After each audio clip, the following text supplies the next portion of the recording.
19대 대선을 겨냥해서 인터넷 댓글을 조작한 혐의로 재판에 넘겨진 드루킹 김동원 씨에게 특검이 징역 7년을 구형했습니다. 특검은 민의를 왜곡해서 민주주의 근간을 흔들었다며 엄중한 처벌을 요청했는데요. 자세한 내용 김지혜 변호사, 이웅혁 교수님과 함께 짚어보겠습니다. 두 분 어서 오십시오. 안녕하세요. 안녕하세요. 자, 먼저 교수님, 네. 허익범 특검팀 드루킹 김동원 씨에게 징역 7년을 구형을 했습니다. 이 구형형 어떻게 보십니까? 일단은 이제 그 업무 방해 그 혐의가 이제 하나 있는 것이고요. 이것 이외에 두 가지 혐의도 함께 그 포함된 그 구형량입니다. 그 노회찬 전 의원에게 그 정치 자금을 이제 후원한 거. 네. 이것이 이제 노회찬 의원 자체가 그 당시에 이제 후원 자격이 받을 자격이 없었기 때문에 정치자금법 위반 혐의도 함께 이제 포함이 된 것이고요. 네. 또 그 김 의원의 그 보좌관에게 김경수 의원 보좌관이요. 그 뇌물 공여 혐의도 이제 함께 포함이 돼서 네. 이제 징역을 이제 7년을 구형한 것이죠.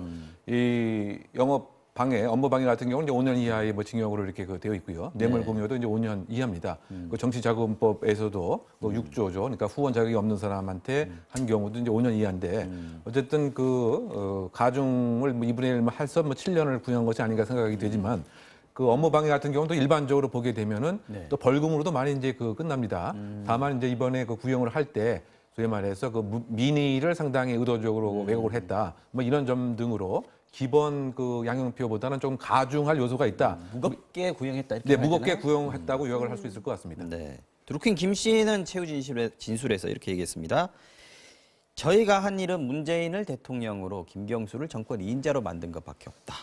신이 없고 무능력한 정치인을 대통령과 2인자로 만들어서 국민들께 죄송하다. 뭐 이렇게 얘기를 했는데 왜 이런 반응을 했다고 보십니까? 그러니까 두 가지 측면이 있는데요. 첫 번째는 본인이 계속해서 주장해왔던 것, 즉 김경수 지사가 내가 하는 일을 알고 있었고 문재인 대통령까지도 알고 있었다. 이제 이런 것들을 조금 보충하는 취지의 이제 그런 진술이 될 수도 있습니다. 그래서 2016년도에 어떤 그 경공모가 추진하고 있었던 경제 시스템을 문재인 후보에게 제안을 했는데 이제 그때는 굉장히 관심을 보이더니 지금에 와서는 이재용 삼성 부회장을 풀어주고 이전 정부와 다름없는 포퓰리즘을 쓰고 있다. 뭐 이렇게 비판을 하기도 했어요. 표현도 썼습니다. 예, 그러면서 이제 또 한 가지 이유는 이제 자신이 정치범이라는 선언인 거죠. 이제 자기는 나는 확신과 어떤 그런 대의를 위해서 이렇게 행동을 했었던 것이고 그 과정에서 이용당했다라는 어떤 억울한 측면을 부각하기 위해서 이런 발언을 한 것이 아닌가 짐작됩니다. 이게 지금 결심 공판에서 한 얘기인데 그러면 이게 선고가 내려질 때 이게 유리하게 작용할 수 있다고 판단하는 건가요? 어떻게 보십니까? 뭐 일단은 이제 지금 뭐 전체적으로 그 본인의 그 나름대로 합리화의 명분을 이제 만들어야 되지 않는가 뭐 이런 그 생각을 할 수밖에 없을 것 같고요. 네. 어쨌든 우리가 근데 큰 틀에서 그 봐서는 과연 이제 직접적인 뭐 증거와 이제 관련돼서 어느 정도 이제 직접 증거가 판사의 그 심증 형성에 작동을 하느냐. 결국 이제 재판이라고 하는 것이 말보다는 뭐 증거를 놓고서 뭐 설명을 해야 되지만 어쨌든 이것이 공개 재판이다 보니까 다른 제3자, 더군다나 정치권의 민감한 이슈이기 때문에 나름대로의 뭐 정치적인 수사도 함께 들어가 있는 내용이 아닌가 생각됩니다. 정치범 선언 아까 말씀하셨는데 그 부분도 좀 눈여겨봐야 될 것 같습니다. 자, 이 교수님, 김 씨 변호인 측 반박을 조금 자세히 보면 포털 사이트, 여기서 네이버를 얘기하는 것 같은데요. 네. 포털 사이트도 방치하지 않았느냐. 업무 방해죄가 적용이 된다고 한다면 이걸 막는 새로운 법을 창조를 해야 된다.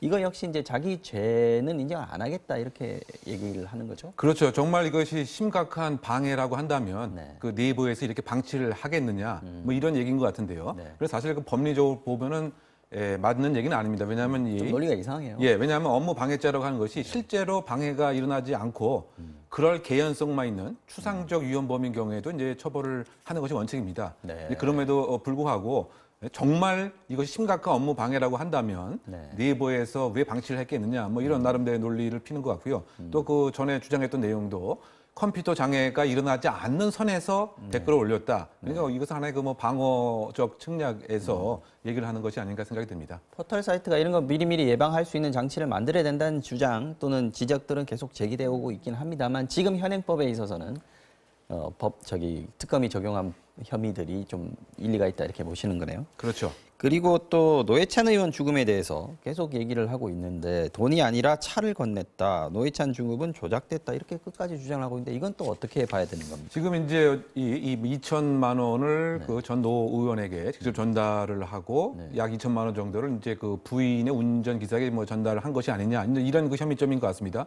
다만 이제 그 변호인의 입장에서는 구체적인 증거가 없는 것은 아니냐, 똑 떨어지는 그 증거는 없다, 뭐 이런 그 얘기를 계속 하고 있는 것이죠. 그래서 그것과 이제 관련돼서 정말 노회찬 의원의 자살이 맞는가를 조사를 해야 된다, 자살을 확인해야 된다 이런 얘기까지 그 당시에 했었습니다.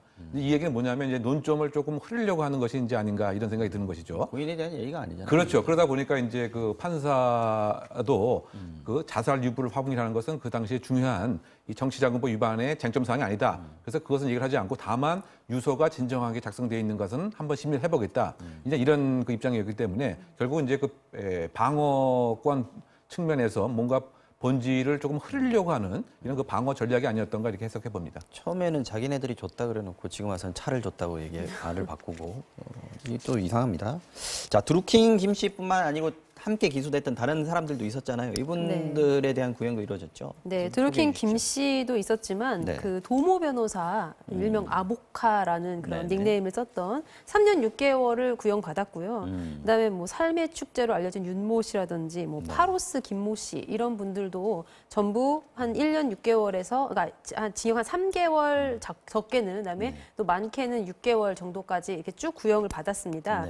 이게 특히 도모 변호사 같은 게 징역 3년 6개월이면 상당히 좀 중한 그런 구형인데 그 노회찬 의원에게 이제 그 전달해줄 5천만 원을 형성을 할 때 이제 그걸 적극적으로 모금 운동을 했다 뭐 이런 혐의를 같이 받고 있는 것으로 알고 있고요. 그다음에 또 이 정치자금법 위반뿐만 아니라 뇌물공여 뭐 이런 것까지 전부 다 더해져서 결과적으로는 이런 형량들이 구형이 된 것 같습니다. 네, 이 교수님 내일은 김경수 경남도지사에 대한 결심 공판이 있습니다.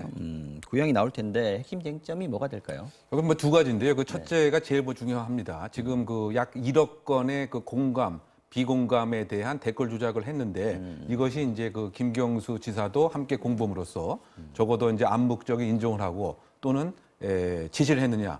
결국 이제 그 킹크랩의 그 시연을 2016년 11월 달에 다 보고서 암묵적인 고개를 끄덕였다. 뭐 이런 그 진술을 이제 킹크랩에서는 하고 있는 것이고요.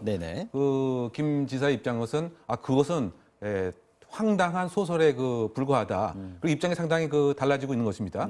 그래서 과연 구체적인 스모킹 건을 이 특검에서 확보를 과연 그 이후에 또 했던 것인지. 왜냐하면 처음에 김 지사에 대해서 구속영장이 기각됐을 때 스모킹 건이 없었구나. 이른바 결정적인 한 방은 없던 것은 아니냐. 이런 의견들이 많이 있었습니다. 그리고 그런 탓인지 특검의 그 기간도 사실은 연장하지 않고 그대로 이제 종료된 것도 구체적인 스모킹 건이 없었던 것은 아닌가라고 하는 점이기 때문에 결국 핵심 그 쟁점은 킹크랩 시연을 김 지사가 알고 있었느냐, 승인을 했냐, 그것이 여부인 것 같고요. 두 번째 그 이제 혐의 자체는 지방선거를 앞두고 일정한 대가적인 측면에서 샌다이 총영사에 대한 이런 그 딜이 있었느냐, 이것이 두 번째 그 혐의 사항인 것이죠.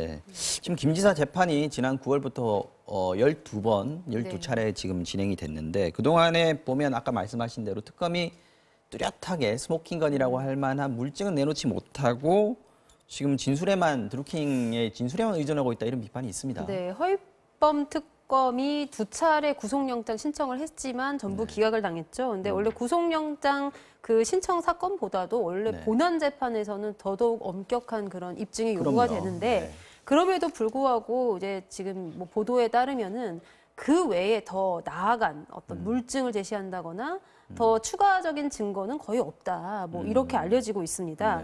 이제 그렇다 보니까 진술에만 그럼 의존해서 과연 유죄가 나올 것이냐. 사실은 뭐 뇌물 등등 이렇게 좀 은밀한 곳에서 이뤄지는 사건 같은 경우에는 진술에만 의존해서 유죄가 나오기도 해요. 근데 그 경우는 진술이 굉장히 일관성이 있을 때입니다. 그렇죠. 일관되게 진술을 해야 되는데 이 드루킹 씨 같은 경우에는 계속해서 진술을 몇 차례 바뀌고 번복하고 말이 굉장히 좀 앞뒤가 안 맞는 그런 모습을 보이기 때문에 네. 결과적으로는 이 부분, 그러니까 킹크랩 시연과 승인 부분에 대한 신빙성도 상당히 떨어져서 굉장히 유죄 판결이 나오기는 어려운 상황 아닌가 이렇게 생각합니다. 지금 드루킹도 그렇고 내일 있을 김경수 도지사의 결심 공판도 그렇고 일단은 특검의 구형입니다. 그죠? 그러면 이제 중요한 거는 법원이 어떻게 선고를 할 것인가 판단이 중요할 텐데 최종 선고가 이제 내년 1월 25일로 잡혔는데 이게 지금 두 사건이 합쳐져서 지금 선고가 될 걸로 보이는 거죠. 네, 그렇죠. 어떻게 아마 전망하십니까? 공범 여부도 이제 판단을 하게 될 것 같고요. 네.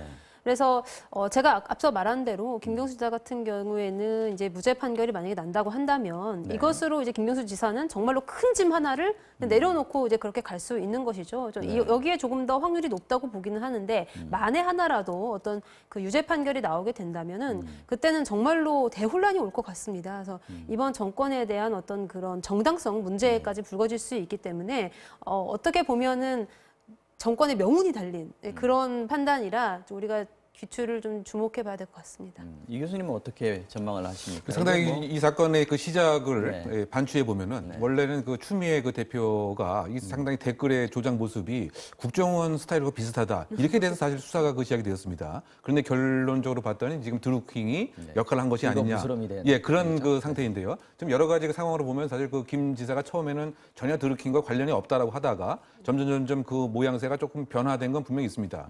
그럼에도 불구하고 현재는 그 재판 상황이기 때문에 네. 의심스러울 때는 사실상 그 피고인의 그 이익으로 뭐 그렇게 이제 법원이 그 있는 거죠. 네네. 어떤 측면에서 보면은 정말 똑 떨어지는 스모킹이 건이 없는 상황에서는 이거 유죄 판결을 하는 데는 분명히 그 한계가 있지 않을까 뭐 이런 생각을 해봅니다. 네, 알겠습니다. 내일 뭐 김경수 지사의 결심 공판 결과를 한번 지켜보도록 하겠습니다.